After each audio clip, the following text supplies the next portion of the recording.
So an MVP is a MIPS value pathway. It is the future of MIPS. So CMS is committed to the transformation of the merit-based incentive payment system through what is MIPS Value Pathways, MVPs. It is the future of MIPS. It is the newest MIPS reporting option, an alternative to traditional MIPS and APMs. Why MVPs versus traditional MIPS? So traditional MIPS kind of lumps everybody's specialties into one giant group, you know, especially if you're a multi-specialty. The measures can be not relevant to a specific specialty. MVPs are more organized and are split up based off of specialty to be more relevant. What CMS has heard from clinicians. So basically when MIPS came out in 2017, a lot of the feedback that the government did here is that MIPS was too confusing. It was too broad. There was too many options to choose from when selecting measures, and it made the process too hard. You know, many of the measures were not relevant to providers and their specialties. And that all led to patients not really being able to compare the performance of those specialty providers to other providers in that specialty. So, you know, the government's goal really is to kind of change that up and to give more comparable data.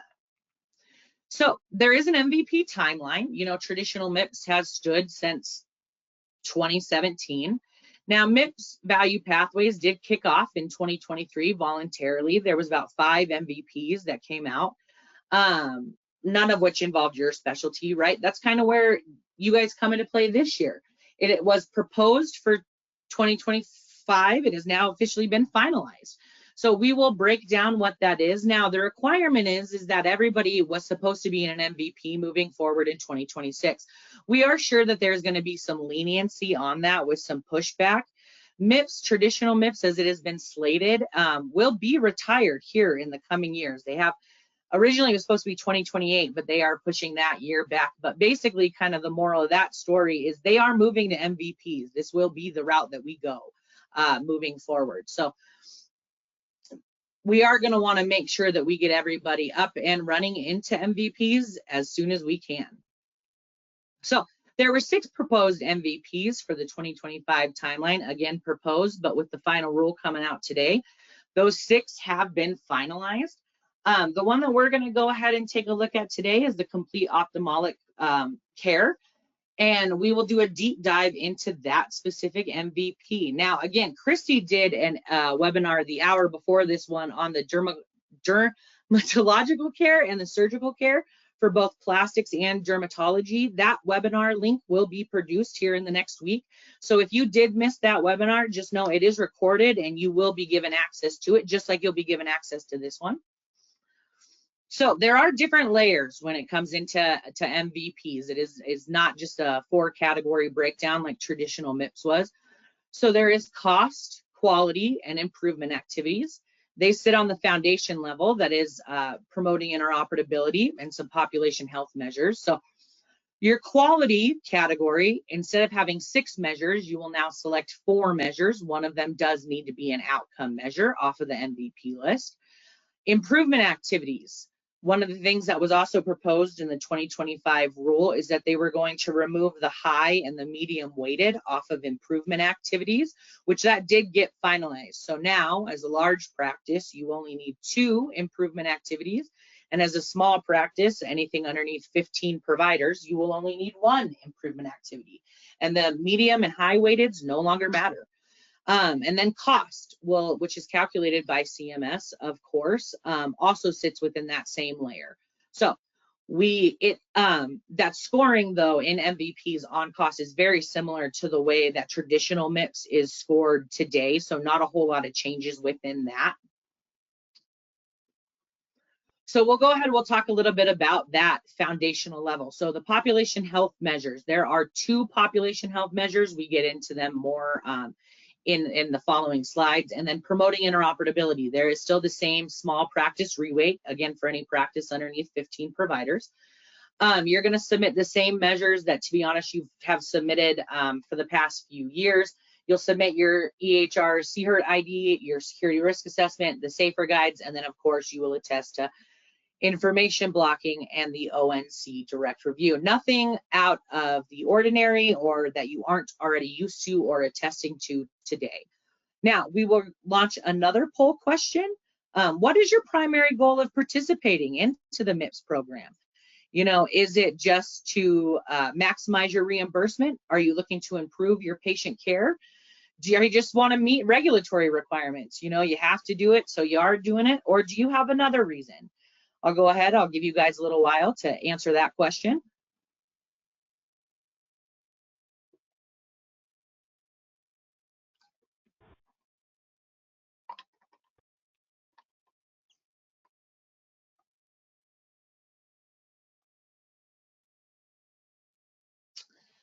All right, I do see the majority are coming back to maximize reimbursement. I have about 6% on improving patient care, and about 13% of you are just looking to meet those regulatory requirements every year. Go ahead and close that. All right, so let's go ahead and talk about the components of this MVP in particular. So again, here is the quality category.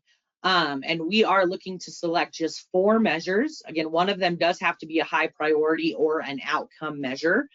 The measures are dictated to you. This is the list of the quality measures. However, you can see though that the government has been very generous. It is a long list. There are some, as you can see, the diabetic retinopathy communication, the diabetic eye exam, doc of meds, both POAG measures are on this list. Glaucoma, intraocular pressure reduction, the diabetic macular edema, a lot of measures that I know my clients, that a lot of doctors in this specialty are very used to. A lot of our favorites are still on this list. Here's closing the referral loop, you know, measures that we're definitely familiar with. What's interesting and important to note about this list is underneath every measure, you see the collection type. So anything with an ECQM specification, you're going to find within your EHR software. The majority of the measures that are labeled collection type QCDR, you will find within the Verana registry. QCDR stands for a Qualified Clinical Data Registry. So that is their specification, right? So you will see that the majority of the collection types you do have access to if you run both, you know, IntelliChart Pro and have a Verana login. So lots of options here for just those 4 measures. And definitely ones that we're used to, for sure. Again, I do believe that the government was very generous when it came to compiling this list. There's more measures on this list than there is for a lot of other specialties in their MVPs, for sure. So I'm very excited to see this list. I'm going to go ahead and leave this slide just open for a few more seconds. There's a lot to look at here, so I want to make sure you guys get some good visuals on it.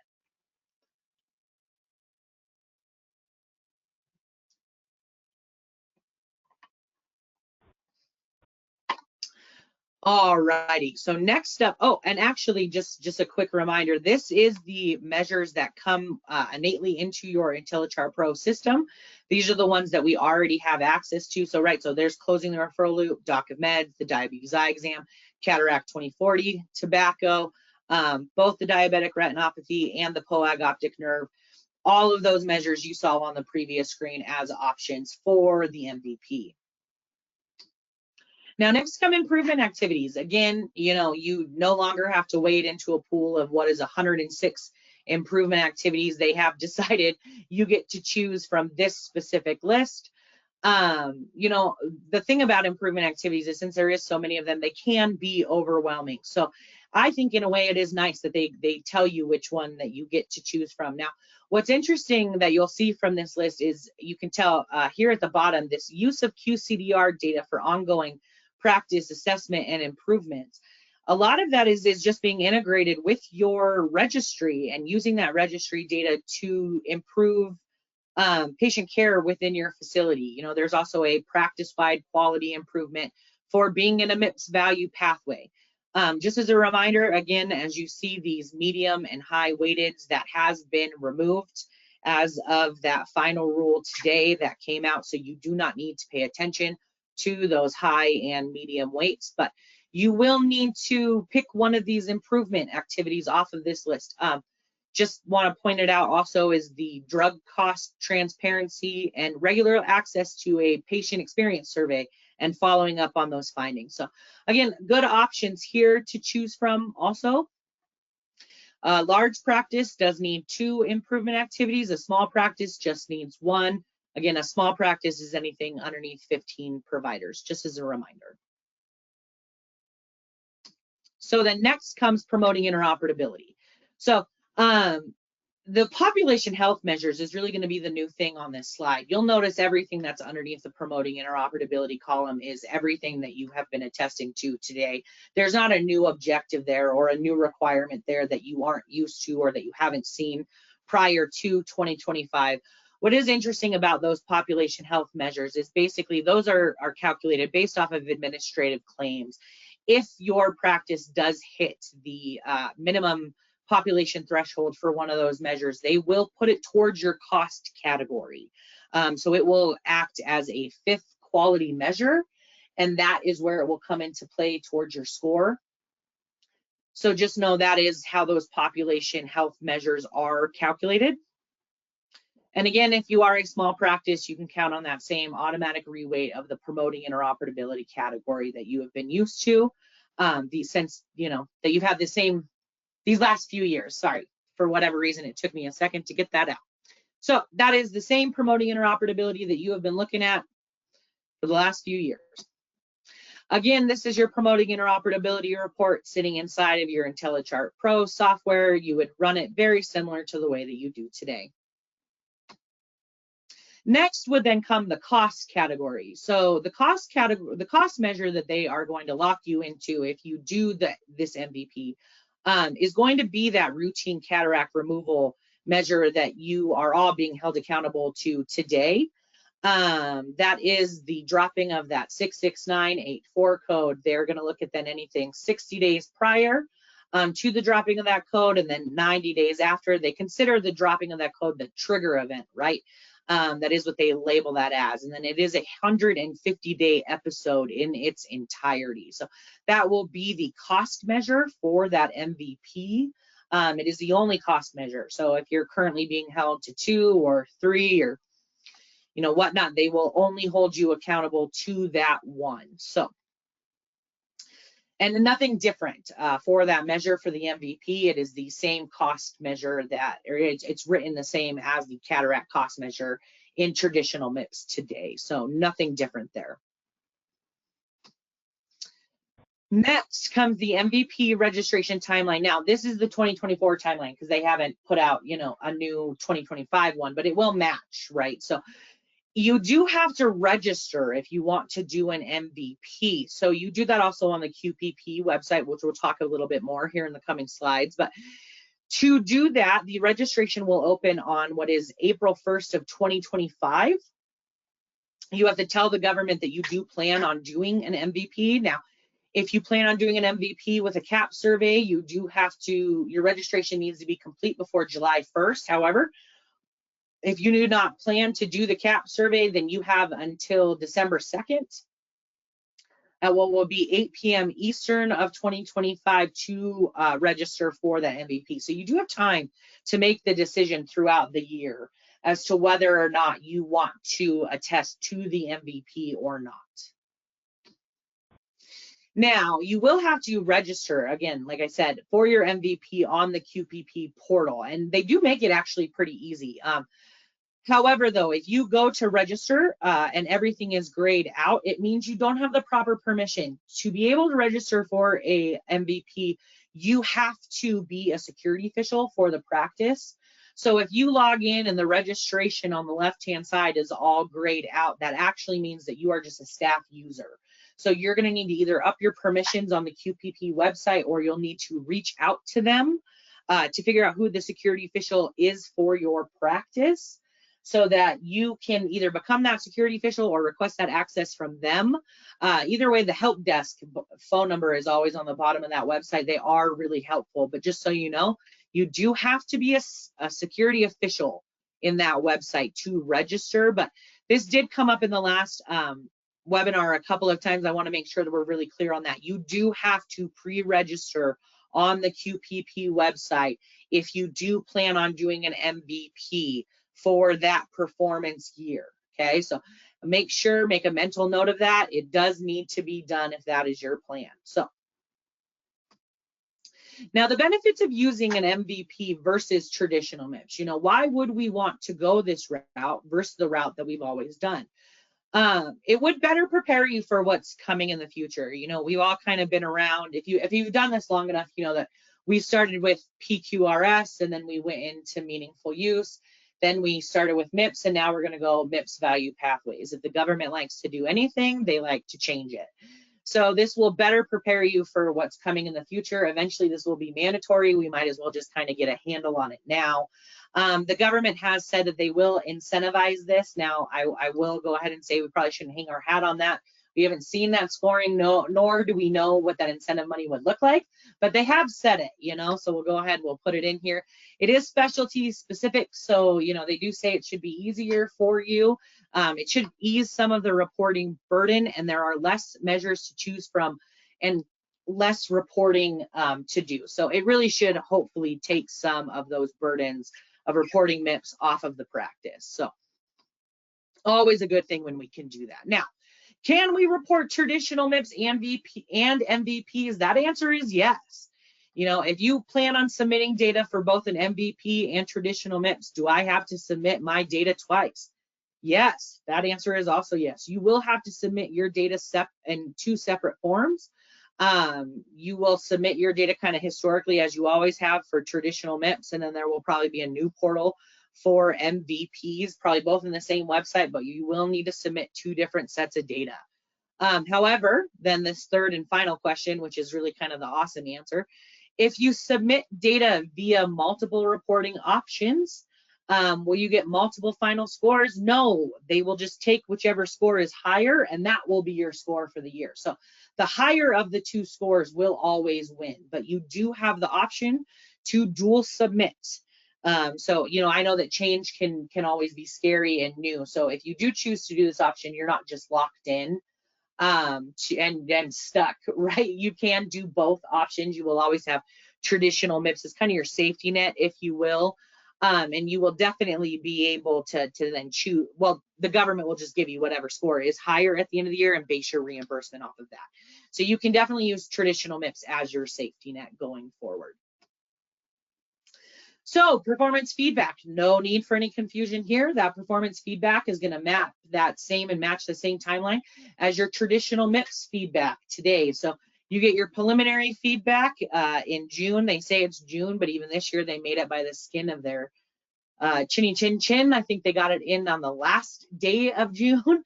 Then you get your final feedback, your final score at the beginning of August, and then your final score once, you know, those targeted review windows and adjustments have been made at the end of the year. So it will match that same performance feedback timeline as you have today. So nothing new there.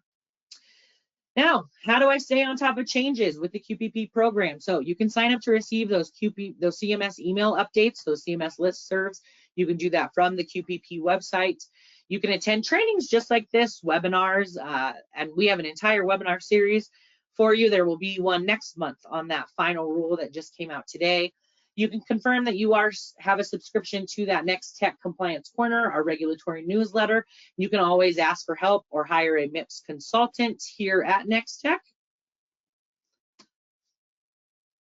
How do I monitor my MIPS score and max out my points? So you can run your reports monthly and confirm that MIPS score. You're going to want to make sure you run your PI reports monthly and target what is going to be your best 180-day reporting period. Do not forget, PI is a 180-day category this year, up from 90 days from years previous. You're going to want to adapt or address those gaps quickly. They grow faster than you would think. You know, they kind of can get out of control. So you want to find what any of those issues could be and make sure that you follow up and get that data fixed as soon as possible. You want to train your staff and make sure you follow up to ensure that they are being consistent. Consistency is key within the MIPS program. You're going to want to continuously check in with your EHR vendor for updates on regulatory items just like this. And then, is it too late to ask for help for MIPS 2024? Of course not. We can definitely help you. We have MIPS health checks. And then we have 2 different consulting packages, MIPS Monitor, which includes attestation helps, and MIPS Master, which also includes attestation help. Either way, it would get you, you get to spend time with either Christy or Heather or I every month. And we definitely make that attestation season a lot easier on you. So we now have one last final poll question, and then I promise I'll stop asking you questions. Do you now plan on using an MVP for that 2025 reporting year? Let me go ahead and get that launched up. And we'll see, we'll let that be an indicator on how good this PowerPoint presentation was. Maybe I taught you all kinds of new things for the year.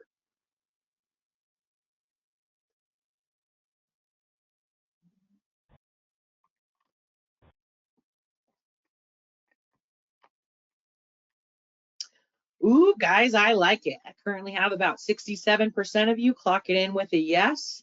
Ooh, actually, just kidding, we're bumping up. I got a 71% with a yes and a 29% with a no. So I think we did an okay job. And just always as a reminder, if you have more questions, the Next Tech consulting team is always here for you. I'll go ahead, I'll close that poll down. I'll take that as a success. That's a good stat. And I'll go ahead and invite Heather and Christy to go ahead and come off of mute now, and we'll see if we have any questions in the webinar that we can go ahead and get answered. And if you have any questions, please feel free to post them. We'd love to get them answered for you. Hello. Thanks, Megan. Thanks, ladies, for joining us. Yep, absolutely. Yep. So we had a couple good questions. One of them that I wanted to highlight was asking about how you knew if a measure was a high priority or an outcome measure. And if you go back, and Megan, I don't know if you want to go back to the list, there's a measure key that identifies them with an exclamation point for a high priority, and then a double exclamation point if they are an outcome. So you'll see those little exclamation points, and then to a 1, exclamation is high priority. A 2 exclamation is outcomes. And then the star is a existing measure and improvement activity. 2 stars that can be submitted only when included in an MVP. So there is a little measure key that'll help you kind of identify what each measure has. Make sense? And you will see that on that MVP when you go into it and you pull it. You can save it on your computer if you want, and you will see that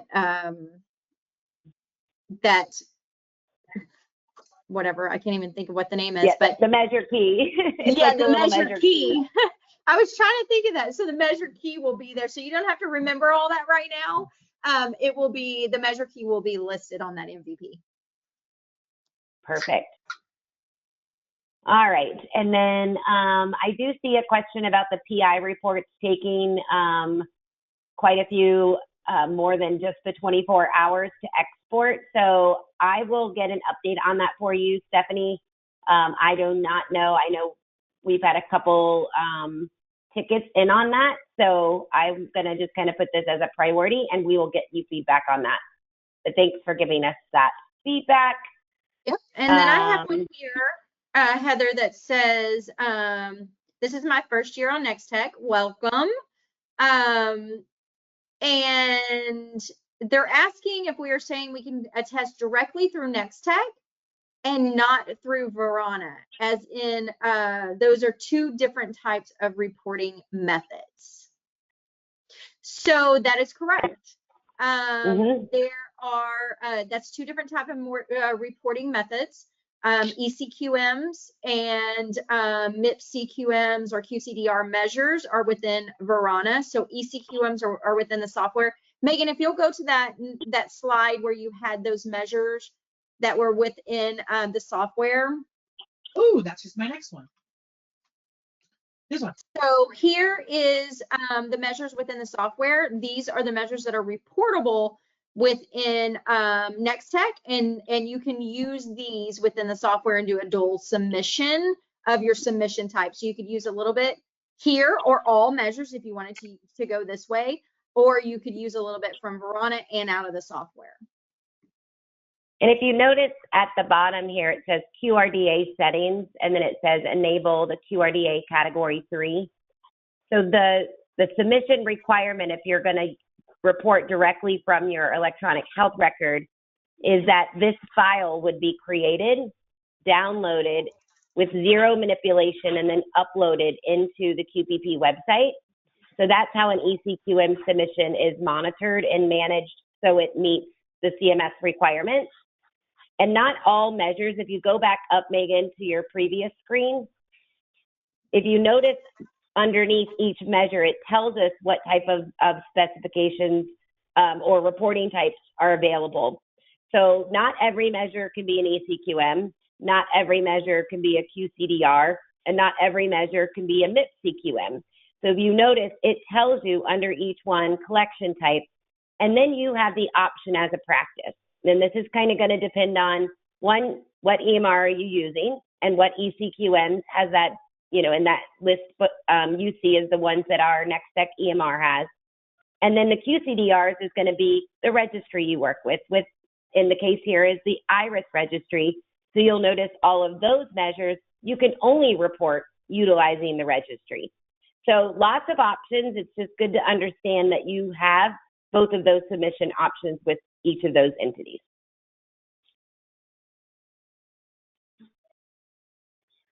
And at the end of the day, it's your preference. And then I'm just going to reiterate on the MVP versus traditional MIPS.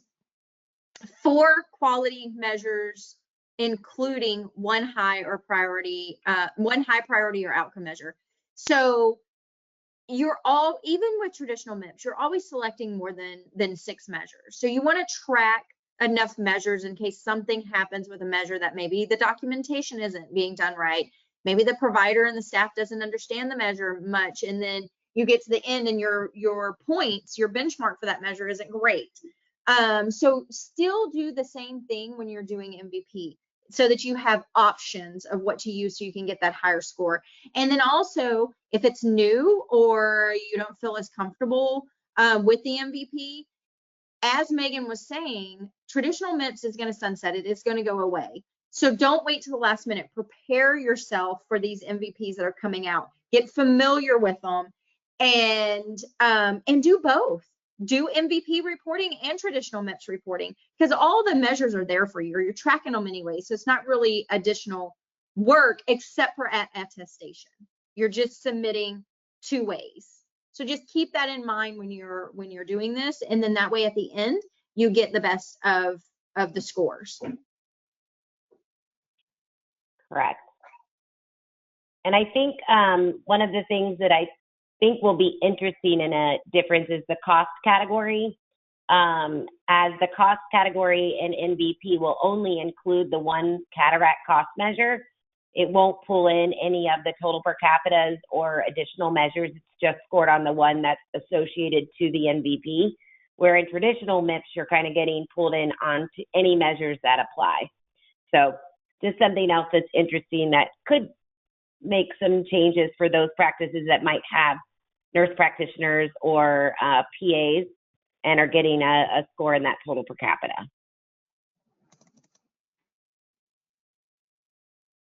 That was just kind of an add-on. We always love to give add-ons. Yep. All right, any other questions? We want to make sure that we are able to answer everything. So if you have something, please ask so that we can answer that question. There are no dumb questions when it comes to anything in my mind, especially MIPS or MVPs.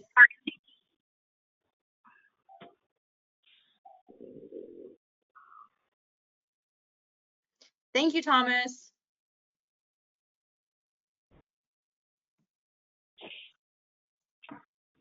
And now that the final rule came out, we'll be preparing our final rule webinar, which will be our next in this series of the MIPS Made Easy. So be on the lookout for those invites, and we'll get a little bit more in detail on what's finalized so we can get ready to set that strategy for next year. It's crazy, but we already are in November, and here comes December, and then we'll be kicking off January, and it'll be great to have those plans in place. So that's what's coming up next. All right. Well, thank you, everybody. We will definitely chat soon. Be in touch.